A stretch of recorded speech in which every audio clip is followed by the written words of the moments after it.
Hello, this is Matt on the Moon Lambo channel. I have a quick update for you regarding Attorney John Deaton's latest fight against the SEC. This time, it's against Coinbase, and we've known for some time that he'd be seeking to move forward. And in terms of, well, it's the same way that he approached the SEC v. Ripple case, being a friend of the court, the amici status here. And it's been officially filed, so I'll share with you the latest and some opinions from a couple attorneys within the XRP community specifically. But before going further, I do want to be clear, I do not have a financial background of any kind. I am not offering financial advice, and you definitely should not buy or sell anything because of anything I say or write. I'm just an enthusiast who enjoys making YouTube videos about crypto-related topics, but just as a hobby and just for fun. Now, by the way, obviously, the SEC v. Ripple case goes without saying, a case of monumental importance. First and foremost, of course, for XRP holders. XRP now has regulatory clarity, but absolutely critical for the entire crypto space. But the thing is, Attorney Deaton has publicly stated the SEC v. Coinbase case is actually more consequential than the SEC v. Ripple case. And I'll explain why. But here's the headline from Cointelegraph. Pro-XRP lawyer requests to be amicus curiae for Coinbase customers.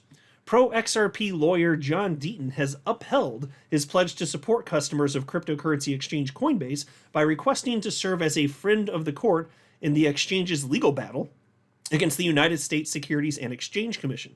In an April 19th filing in the United States District Court for the Southern District of New York, Deaton requested to represent 4,701 Coinbase customers by appearing as amicus counsel in the ongoing lawsuit that commenced in June 2023. Okay, a couple of things I wanted to mention here.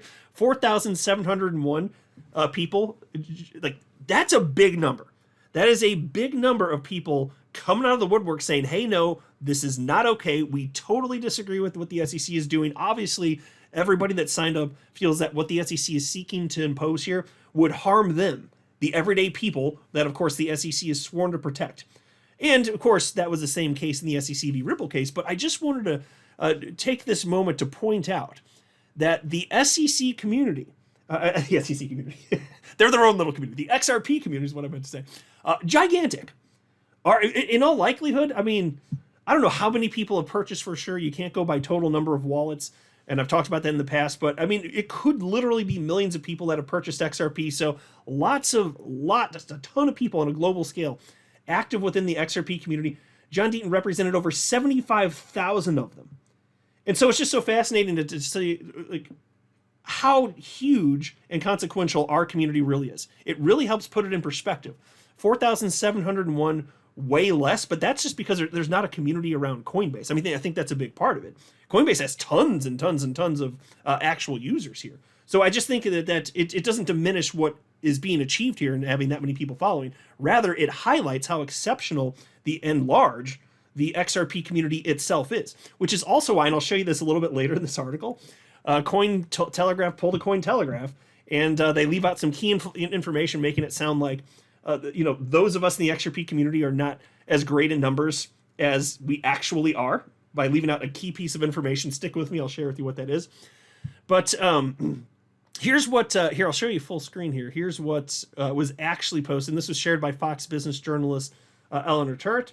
And she wrote, John Deaton has filed for permission to appear as amici counsel on behalf of 4,701 Coinbase customers in the SEC v. Coinbase case. And here you can see, it's pretty straightforward here. It reads as follows. This is what John Deaton filed. To the clerk of courts and all parties of record, I am admitted or otherwise authorized to practice in this court, and I appear in this case as counsel for 4,701 Coinbase customers, and then he signed it. And so that's pretty much it. Moving forward, the article, though, says, during an April 18th podcast interview with Fox Business journalist Eleanor Turret, Deaton suggested that his motivation for supporting the Coinbase customers was to protect everyday individuals aiming to build a little wealth in their lives. And he said, quote, this isn't about crypto. This is about freedom. This is about upward mobility. This is about people who want a fighting chance, people who want to build a little wealth. They are not looking to get rich. They're not crypto bros, he declared.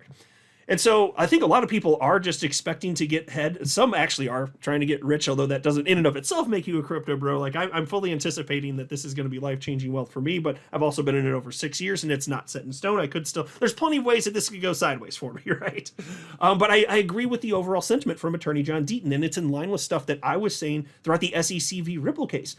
You know, we are just regular everyday people. There's nothing special about me, even though I run a YouTube channel, just to be freaking clear. And I appreciate all the support I receive.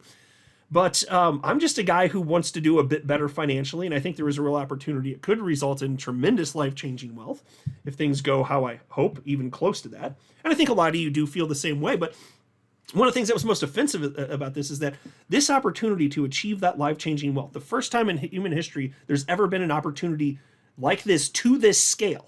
This is the first in the existence of our species. And so to have those asshat pricks over at the SEC try and take that from us and financially harm us by going after XRP specifically, that was so repulsive. And so when John Deaton's speaking in line with that, yes, I am on board with that message, broadly speaking. Absolutely.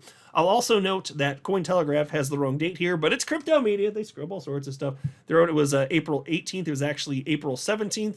And they were referencing this right here. This is the clip that Eleanor Terrett shared, April 17th, 2024. But it's crypto media, bunch of C students. It is what it is. Peace continues, and I think we're getting closer to the part that kind of burnt my biscuits a little bit. Yeah, it's a little bit further down, so let's continue. This comes after Coinbase filed an interlocutory appeal in its lawsuit against the SEC only days after the court denied its motion to dismiss the entire lawsuit.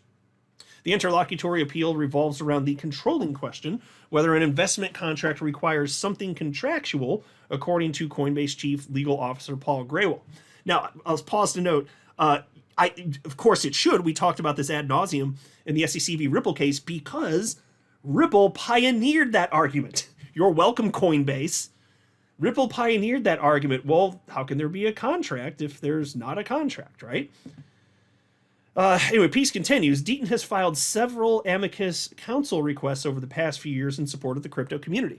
In September 2023, he submitted his notice of appearance as a friend of the court in the Library v. SEC lawsuit. And here's where we get to the part that burned my biscuits, though. Check this out. Most notably, though, was in 2021 when Deaton filed an amicus brief on behalf of over 6,000 XRP holders in the lawsuit between the SEC and Ripple Labs. And so there we go. There's the rub. There it is right there. You snide mofos. The number of people that sought to be represented by Attorney Deaton at the beginning, far different than the number of people that were actually represented at the end. So started at or around 6,000 XRP holders, but it became about 75,000 XRP holders. And Cointelegraph, those little rat bastards, they know that they have been not exactly the friendliest towards XRP and Ripple, broadly speaking, and the XRP community. Only CoinDesk is worse. CoinDesk is worse than Cointelegraph. But still, I am not surprised in the least that they want the XRP community to look smaller. They know. They've reported on it in the past. They're leaving it out intentionally here. Comparatively, it's about the same as the people that are supporting Coinbase. Give me a break. You know what they're doing here. You ain't pulling a fast one on Moon Lambo. But take a look at this. I don't need to read this article. I just kind of more broadly wanted to make the point. There's this article from CoinGape, September 4th of last year. And really, this little subheading here says it all. XRP lawyer John Deaton asserts the ruling in Coinbase v. SEC is more crucial, and Judge Fila could adopt the Torres doctrine. Now, even though we may care most specifically about XRP, monumental lawsuit, a major success, obviously, for the XRP community, and Ripple, of course. But John Deaton has argued that this case is more consequential, which I think is totally fair and accurate, to be honest with you, because they're going after multiple coins here. And so this is a choke point. If we can't have exchanges, you're shutting down the lifeblood of all crypto in the United States. So really going for the jugular here. It's more aggressive than going after any one individual coin. That's why, in a nutshell. And so he makes a good point there. He was saying that, last year, multiple times, and that stuck in my memory. I reported on it at the time, and I was like, yeah, that makes sense. We may care about XRP most, but really, if you care about XRP, you should care about this case even more, even if you don't like Coinbase. And I know a lot of you, for good reason, don't like Coinbase. I like how the platform operates while it's functional, which is to say, not when there's tremendous volume. But I don't like a lot of stuff they've done. They haven't been the friendliest to the XRP community, obviously. They've done stuff that they're, an XRP attorney, in fact, Fred Rispoli, is litigating against them, having to do with Flare and Songbird tokens specifically. So if you have any grievances with them regarding that, I don't blame you one bit, to be honest with you. Here's a post in response to this from attorney Bill Morgan of the XRP community. He simply wrote, "It will be a well-prepared amicus brief that will assist the court." Here you have XRP community member and attorney James Murphy, known as Meta Lawman, on social media platform X. And on this topic, he wrote, "Here we go, John Deaton stepping up again to speak up for the victims of the SEC's war on crypto. Will any of the people behind these tokens at issue in the Coinbase case also intervene?"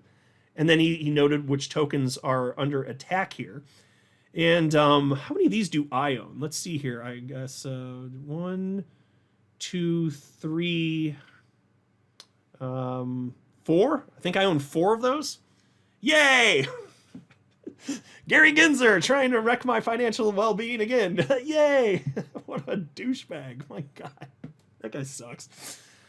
So, it's incredible what attorney John Deaton has done. And he's been doing all of this free of charge. Like, there are material costs for him, and he has a team helping him on top of that. He's running a law firm here. So the amount of time it's taken, all this, it's just, I couldn't be more thankful. And I know that everybody that's listening to this feels exactly the same. I just think it's the coolest thing on the planet. And I love that even though it was bad circumstances with the XRP community getting attacked, I love that the start of John Deaton becoming a warrior for the entire crypto community started by defending people in the XRP community. I just think it's a cool story. And what he has done, I'll always be endlessly thankful. And I know I'm preaching to the choir. I know we all feel that way, but it's worth stating that. So anyway, that's the latest. That's what's going down. I'll go ahead and wrap up here, though. I am not a financial advisor. You should not buy or sell anything because of anything I say or write. That would be a very, very, very bad idea. Until next time, to the moon, Lambo.